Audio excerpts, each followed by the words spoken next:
My dear students, today we discuss optical isomerism in haloalkane. हमने बताया था कि जो आइसोमेरिज्म होता है दो प्रकार का होता है, एक होता है स्ट्रक्चरल आइसोमेरिज्म और एक होता है स्टीरियो आइसोमेरिज्म। स्टीरियो आइसोमेरिज्म में एक आइसोमेरिज्म होता है हमारा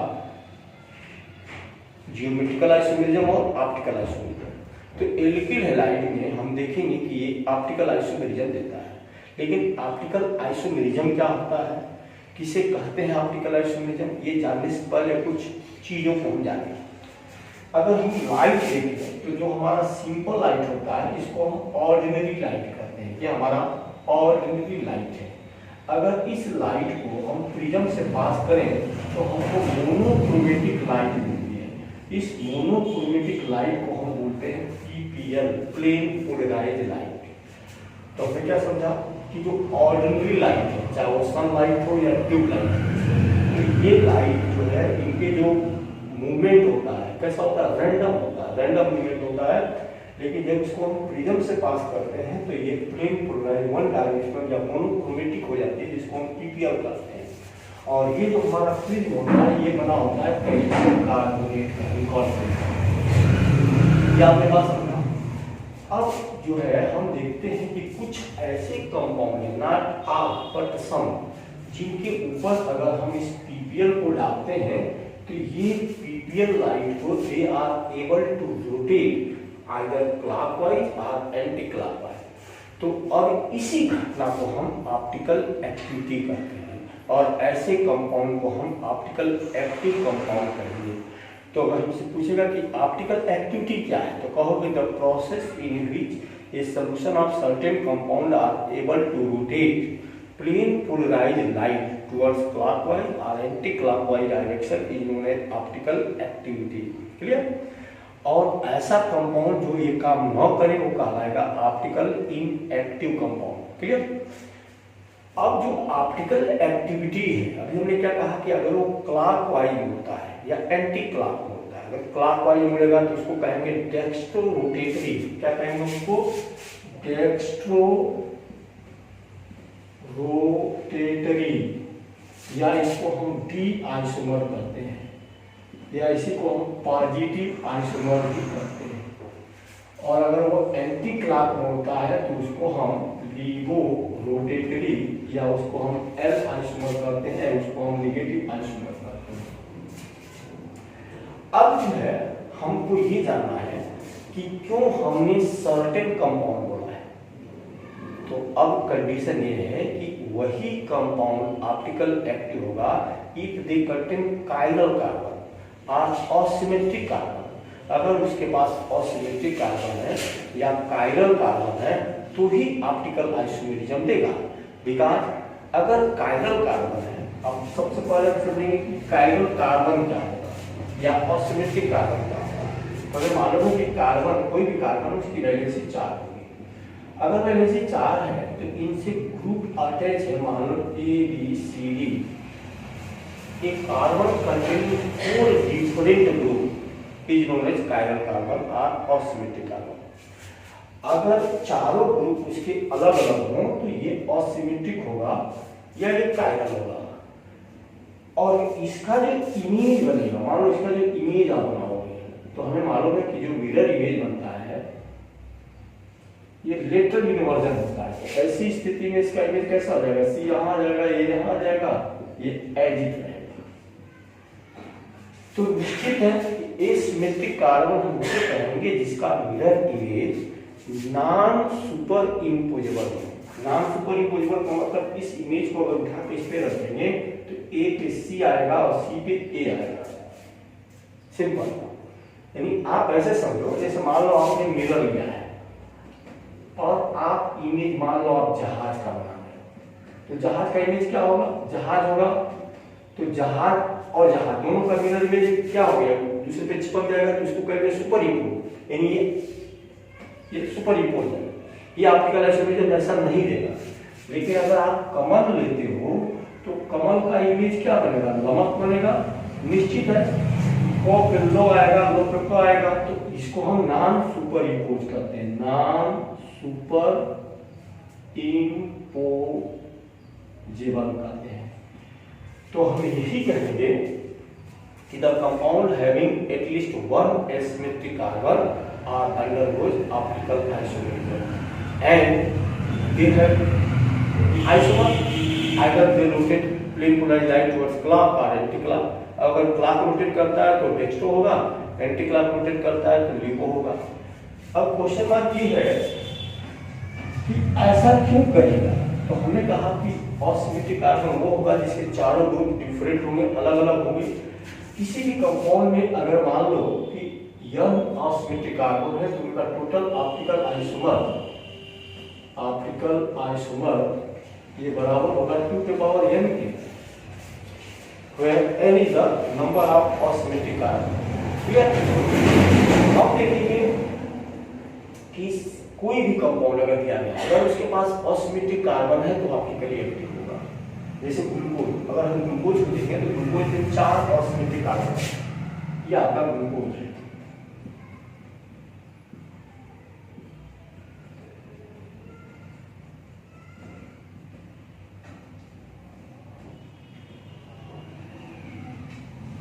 अगर आप देखें तो ये असिमेट्रिक नहीं है, ये असिमेट्रिक है, ये है, ये नहीं, ये है, ये है, ये है, ये है, लेकिन ये नहीं है। तो ग्लूकोज में कितने असिमेट्रिक कार्बन है? 4। क्यों असिमेट्रिक है? देखो एक तरफ NH है, एक तरफ OH है, एक तरफ CHO है और एक तरफ 1 2 3 4 कार्बन। ठीक है, तो इस तरीके से हम देखेंगे कि चारों ग्रुप अगर डिफरेंट है तो वो कहलाएगा असिमेट्रिक कार्बन या कायरल कार्बन, और उनके जो मिरर इमेज बनेंगे वो नॉन सुपर इम्पोजिबल होंगे, जिसकी वजह से वो ऑप्टिकल एक्टिविटी देगा। अब हम ये देखेंगे एग्जांपल, पहला example lactic acid. Lactic acid क्या होता है? CH3 CHOH COOH। हम देखेंगे कि यहाँ पे 3 कार्बन है, लेकिन 3 कार्बन में कौन सा कार्बन है जो असिमेट्रिक है? ये तो हो नहीं सकता क्योंकि 3 H जैसे दिख रहा है, ये भी नहीं हो सकता क्योंकि 2 ऑक्सीजन दिख रहा है, ये होगा असिमेट्रिक क्योंकि एक तरफ H, एक तरफ OH, एक तरफ COH, एक तरफ CH3। तो हम कहेंगे कि lactic acid contain only one asymmetric carbon, hence the total isomer is equal to 2 to power n का मतलब 2। अब हम वो 2 कैसे होगा उसको हम बनाएंगे। हम देखेंगे कि मान लो इधर है आपका CH3, इधर आपका COH है, इधर आपका H है, इधर OH है।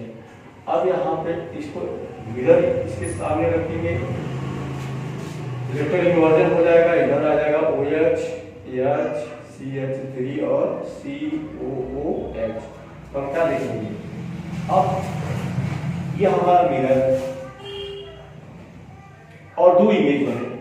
अब हमको देखना है कि डेक्स्ट्रो कौन होगा, लिबो कौन होगा, इसका डिटरमाइन कैसे करेंगे? तो इसका डिटरमाइन करेंगे हम इलेक्ट्रोनेगेटिव ग्रुप को देख के, जैसे OH है, अगर हम इसके ऊपर PPL डालते हैं तो ये लाइट को अपने तरफ अट्रैक्ट करेगा, तो ये क्लॉकवाइज हो गया, इसलिए कहलाएगा डेक्स्ट्रो। और इस पे अगर लाइट डालते हैं तो ये अपने तरफ रोटेट करेगा, इसलिए कहलाएगा लिबो। ये हो जाएगा D और ये हो जाएगा L। और इन दोनों का अगर हम 50-50% मिक्सचर बना लेते हैं तो उसको हम रेशमिक मिक्सचर कहेंगे और इस प्रक्रिया को रेशमाइजेशन कहेंगे, और वो ऑप्टिकली इनएक्टिव होगा। तो हमसे पूछा जाता है कि रेशमाइजेशन क्या है? कहेंगे कि ये mixture of equal mixture of 50% D and 50% L which become optically inactive is known as racemic mixture and the process is known as racemization. Optically inactive क्यों हो जाएगा? 50% D और 50% L लेंगे तो क्योंकि एक क्लॉक मोड़ेगा और दूसरा एंटी क्लॉक मोड़ेगा, और निश्चित है कि एक क्लॉक मोड़ रहा है, एंटी क्लॉक मोड़ रहा है, तो दोनों एक दूसरे के प्रभाव को क्या करेंगे? कैंसिल आउट कर देंगे। Hence the mixture of equal mixture of 50% D and 50% L is known as racemic mixture and they are optically inactive। लेकिन ऑप्टिकली कैसे है? एक्सटर्नल कंपनसेशन की वजह से। ठीक है, नेक्स्ट एग्जांपल है 2-क्लोरोब्यूटेन। अगर हम बात करें 2-क्लोरोब्यूटेन की तो आपका ब्यूटेन होगा CH3 CH2 CHCl CH3। इसमें देखते हैं तो 1 2 3 4 कार्बन, लेकिन ये असिमेट्रिक नहीं है क्योंकि ये सेम है, ये नहीं है क्योंकि 2 सेम है, हिस्से में ये है, क्योंकि एक तरफ CH है, एक तरफ Cl है, एक तरफ CH3 है, एक तरफ C2H5 है। तो दिस इज असिमेट्रिक कार्बन। चूंकि 2 क्लोरोमीटर में एक असिमेट्रिक कार्बन होंगे तो ये भी टोटल कितना आइसोमर देगा, 2 आइसोमर देगा। अब इसे हम बनाएंगे, मान लो इधर हमने लिख दिया C2H5, इधर लिख दिया CH3, इधर हो गया H, इधर हो गया Cl। यहाँ पे अगर हमने मिरर रखा तो निश्चित है कि लेटर इन्वर्जन हो जाएगा, इधर Cl आ जाएगा, इधर H आ जाएगा, इधर C2H5 हो गया आपका, इधर CH3 हो जाएगा, तो ये आपका हो गया D और ये हो जाएगा N। ये D क्यों होगा, क्योंकि हायर इलेक्ट्रोनेगेटिव ग्रुप Cl इधर है जो लाइट को PPL को अपने तरफ मोड़ेगा। ये लेफ्ट में है इसलिए एंटी क्लॉक मोड़ेगा, ये क्लॉक मोड़ेगा इसलिए D हो जाएगा, एंटी क्लॉक मोड़ेगा इसलिए N हो जाएगा। क्लियर। अब जो है हम पहचान कैसे करेंगे, तो जो उनका रोटेशन होता है, पोलरियोमीटर होता है जिसके द्वारा रोटेशन एंगल में देखा जाता है। और याद रखें कि हमेशा हमको PPL डालना है, क्योंकि PPL मोनोक्रोमेटिक होता है। हम PPL डालेंगे तो ही हमको पता चलेगा कि लाइट का रोटेशन क्या होता है, और उस रोटेशन को हम स्पेसिफिक रोटेशन कहते हैं, जिसको हम अल्फा से डिनोट करते हैं, और इसको हम डिटरमाइन करते हैं। यहाँ पे लिखा रहता है D और यहाँ पर रखा रहता है T for temperature and D for D light, यानी PPL लाइट। अब हम देखें तो स्पेसिफिक रोटेशन हर जो भी ऑप्टिकल एक्टिव कंपाउंड होंगे उनका सबका अलग अलग होगा, और वही उनकी पहचान होती है। जैसे ग्लूकोज का 37 डिग्री होता है, अगर हम PPL लाइट को डालते हैं तो 37 डिग्री क्लॉकवाइज रोटेट करता है, इसलिए उसको हम ग्लूकॉन D करते हैं, ग्लूकोज D, यानी ग्लूकॉन D का मतलब डेक्स्ट्रो रोटेटिव। अभी आपने देखा होगा, अभी ये जो कोरोना वायरस में एक दवा आई है DRDO द्वारा, जिसका नाम दिया क्या दिया गया है, जिसका नाम दिया गया है डीऑक्सी 2D यानी D glucose, dextrorotatory glucose. तो हमारा ये जो स्पेसिफिक रोटेशन होगा, इसकी डिफिनीशन क्या होगी, इसकी डिफिनीशन होगी the degree of rotation given by 1 gram sample. अगर हम 1 ग्राम सैंपल को 1 ml सॉल्यूशन में लेते हैं, 1 ml सॉल्यूशन में लेते हैं, और जिस ट्यूब में लेते हैं उसका लेंथ 1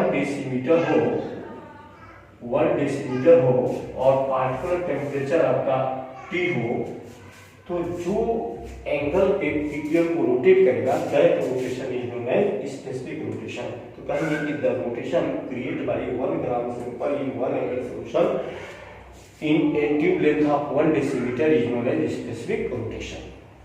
अब यहाँ पे हमको जो बातें याद रखनी है, हमको याद रखना है PPL प्लेन पोलराइज्ड लाइट। कहेंगे कि व्हेन ऑर्डिनरी लाइट और simple light passing through a prism it become a monochromatic which are known as PPL या प्लेन पोलराइज्ड लाइट। उसके बाद याद रखना है ऑप्टिकल एक्टिविटी। तो कहेंगे कि the process in which a certain compound solution are able to rotate a plane of plane polarised light is known as optical activity. और जो ये काम नहीं करेगा उसको कहेंगे ऑप्टिकल इनएक्टिव, और ऐसे कंपाउंड को ऑप्टिकल एक्टिव कंपाउंड कहेंगे। If the rotate PPL in clockwise तो उसको कहेंगे डेक्स्ट्रो, अगर एंटी क्लॉक करता है तो उसको कहेंगे लीबो। डेक्स्ट्रो है तो उसको हम D आइसोमर भी कहते हैं, लीबो है तो L आइसोमर कहेंगे, पॉजिटिव आइसोमर भी कहेंगे, नेगेटिव आइसोमर भी कहेंगे। क्लियर। फिर हम देखेंगे कि ऑप्टिकल आइसोमरिज्म कौन देगा, तो हम कहेंगे कि the compound containing at least 1 chiral carbon. Chiral carbon क्या होगा, एक carbon having 4 different group is known as chiral carbon और असिमेट्रिक कार्बन।